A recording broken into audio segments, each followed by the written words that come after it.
Hello and welcome back. In this video, we are going to understand part 2 of the same chapter, Cat's Paradise from New Images textbook of grade 6. I hope you have finished watching part 1 where we discussed these 2 pages of the chapter. So let's quickly recap on what we have read so far.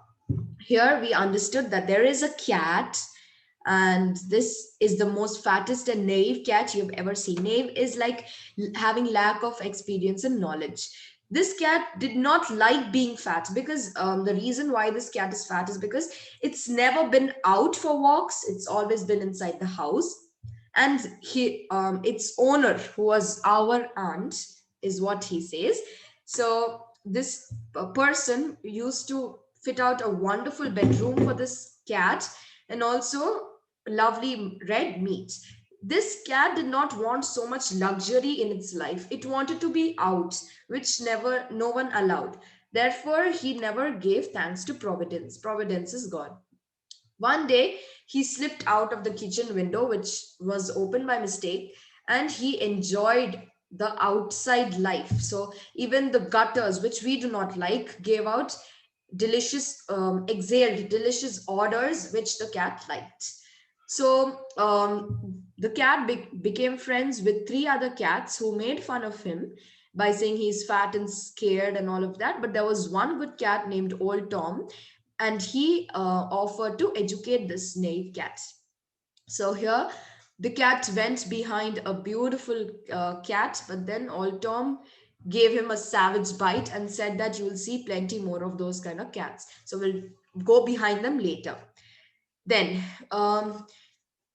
this cat slowly became hungry and asked, "What do you eat up on the rooftops?"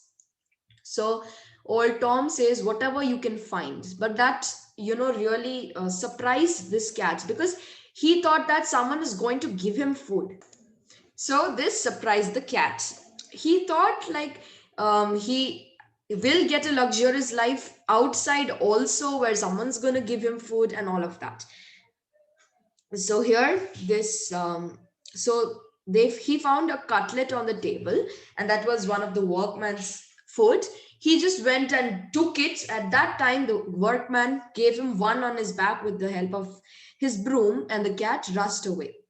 So here they're searching for food, and Old Tom says that we'll have it at night. We'll search the garbage in the night. But then it began to rain. So let's read on. We'll read from here. The night came on slowly, a night of fog that made me rigid with cold. Soon it began to rain, a fine penetrating downpour blown about by brisk gusts of wind. We descended by way of glassed skylight over a stairway. How shabbily the street appeared. Here there was none of the pleasant heat of the sun, the roofs gleaming white where we had languished so deliciously.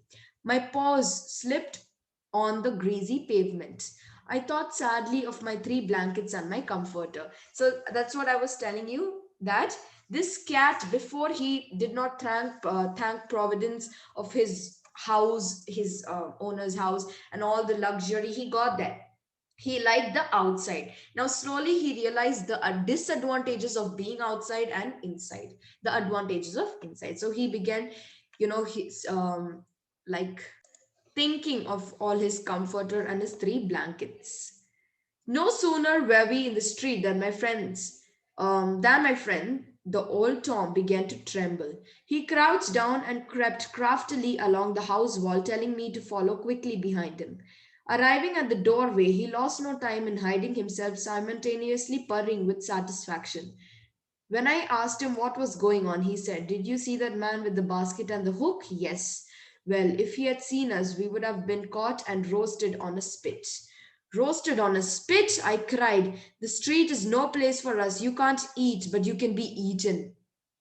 Roasted on a spit means cooked. So that's why old Tom began hiding, and he told this cat to follow him.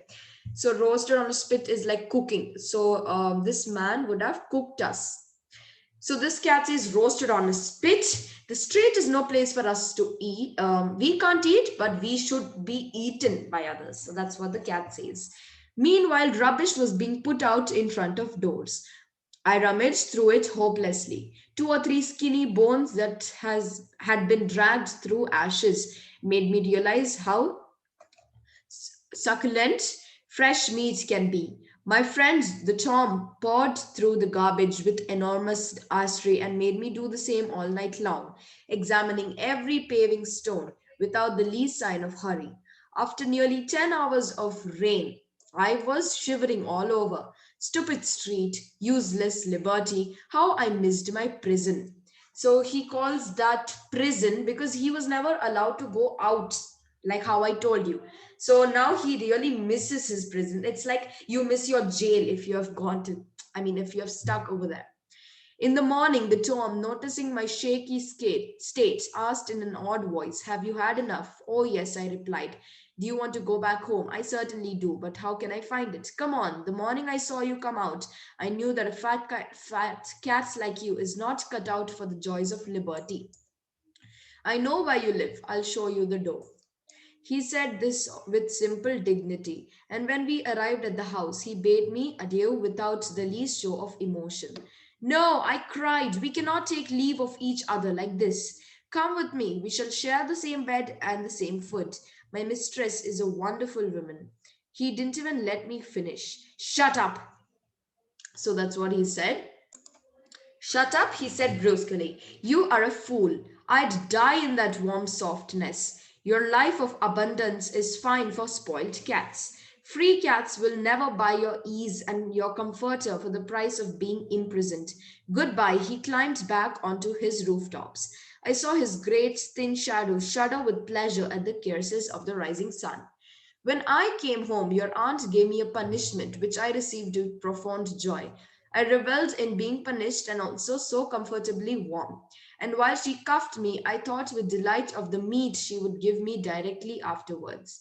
You see, an afterthought while stretched out before the embers, true happiness. Paradise, my master, is where one is locked up and beaten wherever there is meat. I speak for cats." So this is how the story ends. You see that the old Tom was a good cat, saying that he would educate, but later on he turns to say that he's a fool and says "shut up" and all of that to this cat.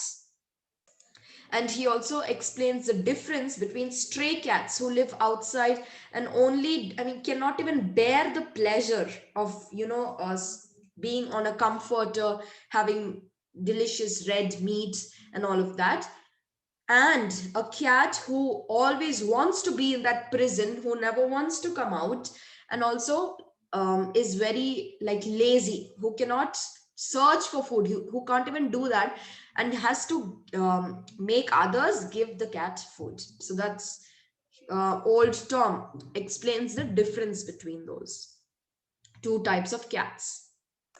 Thank you. I hope you were able to understand part 2 of the chapter.